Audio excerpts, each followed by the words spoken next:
কিছু বই শুধু পড়া হয় না, কিছু বইকে অনুভব করতে হয়। আর সেই অনুভূতিটুকুই যত্ন করে পৌঁছে দেওয়ার চেষ্টা করে পাণ্ডুলিপি।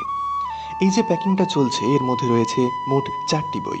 তবে তার মধ্যে একটা আসলে 3টে বইয়ের একটা সম্পূর্ণ সিরিজ। আশাপূর্ণা দেবীর সত্যবতী ট্রিলজি। 3টি পর্বে সাজানো 3টি অসাধারণ উপন্যাস। একটি নারীর জীবন, তার স্বপ্ন, সংগ্রাম আর নিজের পরিচয় খুঁজে পাওয়ার গল্প, যে গল্প আজও আমাদের ভাবায়। আর তার সঙ্গে রয়েছে বিভূতিভূষণ বন্দ্যোপাধ্যায়ের দৃষ্টি প্রদীপ, যেখানে মানুষের জীবন, সম্পর্ক আর অনুভূতিকে দেখা যায় এক অন্য দৃষ্টিতে। বইগুলো ভালো করে প্যাক করে এবার পাঠিয়ে দেওয়ার পালা। সত্যি বলতে এই পুরো প্যাকিংয়ের সময় একটা আলাদা ভালো লাগা কাজ করে। ভাবি কয়েকদিন পর এই বইগুলো কারোর হাতে পৌঁছাবে, আর হয়তো সে মানুষটা একটা নতুন গল্পের মধ্যে হারিয়ে যাবে।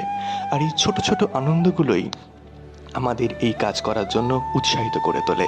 আর এইভাবেই আপনাদের পছন্দের বইগুলো যত্ন করে পৌঁছে দিতে থাকে পাণ্ডুলিপি।